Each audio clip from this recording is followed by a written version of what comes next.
மாட்டான். இவர்களை விட்டால் எகிப்திலே வேலை செய்வதற்கு ஆட்கள் இல்லை. ஆகினாலே என்ன செய்வேன்? தொடருவேன், பிடிப்பேன், அழிப்பேன் என்று சொல்லி பின்தொடர்ந்து வருகிறார். நீ வேதத்தை வாசித்து பார்ப்பீர்களானால் ஆமே அந்த 14ஆம் அதிகாரம் 6-7 வசனங்கள் சொல்கிறது. அவன் தன் ரதத்தை பூட்டி தன் ஜனங்களை கூட்டிக் கொண்டு பிரதானமான 600 ரதங்களையும் மற்ற சகல ரதங்களையும் எல்லாவற்றிற்கும் அதிபதிகளான வீரரையும் கூட்டிக் கொண்டு போனான். கர்த்தர் எகிப்தின் ராஜாவாகிய பார்வோனின் இருதயத்தை கடினப்படுத்தினார். இஸ்ரவேல் புத்திரரை பின்தொடர்ந்தான். பலத்த கையுடன் புறப்பட்டு போனார்கள். கைகளை உயர்த்தி அல்லேலூயா சொல்லுங்க. அல்லேலூயா. அவன் பலத்த கையுடன் புறப்பட்டு போனார். இந்த பார்வோன் பின்தொடர்படி புறப்பட்டு வருகிறார். 600 ரதங்கள் மற்றும் பிரதானமான ரதங்கள், ரத வீரர்கள், யுத்த வீரர்கள், யுத்த தளவாடங்கள் எல்லாவற்றையும் எடுத்துக்கொண்டு பின்தொடர்ந்து வருகிறார். ஆனால் வேதம் சொல்லுகிறது இஸ்ரவேல் புத்திரர் பலத்த கையுடன் புறப்பட்டு போனார்கள். அல்லேலூயா. தேவன் அவர்களோடு கூட இருந்தார். இன்றைக்கு காலை நேரத்தில் உங்கள் வனாந்தர வாழ்க்கையிலே கர்த்தர் உங்களோடு கூட இருக்கிறார். எத்தனை பேர் ஆமென் சொல்றீங்க? ஹalleluya. நீங்கள் எந்த விதமான கடினமான சூழ்நிலையில் கடந்து போகலாம், கடினமான வழிகளின் வழியாக நீங்கள் போய்கொண்டிருக்கலாம். ஆண்டவர் என்னோடு கூட இருக்கிறாரா என்று நீங்கள் எண்ணலாம். இன்றைக்கு காலை நேரத்தில் ஆண்டவர் நமக்கு என்ன சொல்லுகிறார்? உங்களை வழிநடத்தும்படி நான் உங்களோடு கூட இருக்கிறேன். ஹalleluya. அவர்கள் பின்தொடர்ந்து வருகிறார், பின்தொடர்ந்து வருகிறார். இஸ்ரவேல் ஜனங்கள் திரும்பி பார்க்கிறார்கள். பயம் அவர்களை சூழ்ந்து கொள்கிறது. வாசிங்கள் 10வது வசனத்தை. பார்வோன் சமீபித்து வருகிற போது இஸ்ரவேல் புத்திரர் தங்கள் கண்களை ஏறெடுத்து பார்த்து கண்டு மிகவும் பயந்தார்கள். கர்த்தரை நோக்கி கூப்பிட்டார்கள். பாருங்கள், பயம் ஒரு பக்கம் கர்த்தரை நோக்கி கூப்பிட்டார்கள். ஹalleluya.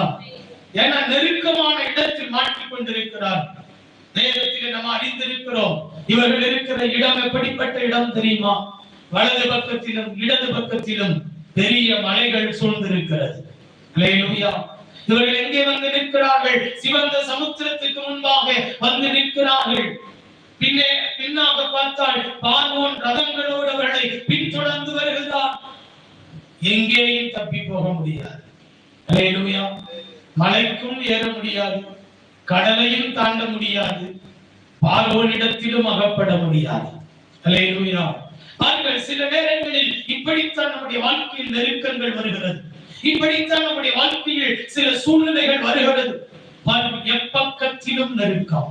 அவன் கொரிந்தியருக்கு எழுதின நிருபத்திலே பவுலப்போஸ்தலன் சொல்லுகின்றார், நாங்கள் எப்பக்கத்தில் நெருக்கம் அடைந்தாலும் கலக்கம் அடைவதில்லை, ஒடுங்கி போவதில்லை, நாங்கள் சோர்ந்து போவது இல்லை என்று சொல்லுகின்றார். பாருங்கள், ஒரு ஆவிக்குரிய மனிதன் தன்னுடைய வாழ்க்கையில் அவன் வருகிற எல்லா நெருக்கடிகளிலும் அவன் கலக்கம் அடையாமல், அவன் சோர்ந்து போகாமல் தைரியமாய் எதிர்கொள்ள வேண்டும்.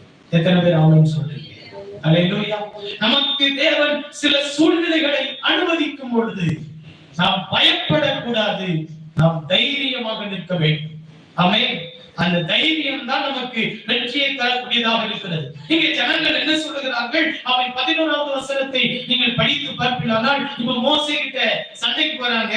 அன்றியும் அவர்கள் மோசேயை நோக்கி, எகிப்திலே பிரேத குழிகள் இல்லை என்றால் வனாந்தரத்திலே சாகும்படிக்கு எங்களை கொண்டு வந்தீர். ஹalleluya. சில நேரங்கள்ல மனிதர்களாகி நாம் எவ்வளவு புத்தியினர்களாக இருக்கிறோம் பாருங்க. எகிப்தில் இருக்கும் போது இவர்கள் தான் என்ன செய்தார்கள்? கூப்பிட்டார்கள், எகிப்திலிருந்து நாங்கள் வெளியே போக வேண்டும் என்று சொல்லி. அப்படித்தானே? ஆனால் இப்பொழுது சொல்லுகிறார்கள், எகிப்திலே பிரேத குழிகள் இல்லை என்றால் இந்த வனாந்தரத்திலே சாகும்படிக்கு எங்களை அழைத்துக் கொண்டு வந்தீர் என்று கேட்கின்றார்கள் மோசேயின் இடத்திலே. அன்பான தேவனுடைய பிள்ளைகளே, ஆமென். பாருங்கள், ஆண்டவர் நம்மை சாகும்படிக்கு அழைக்கல, நாம் வாழும்படிக்கு அழைத்திருக்கிறார். ஹalleluya.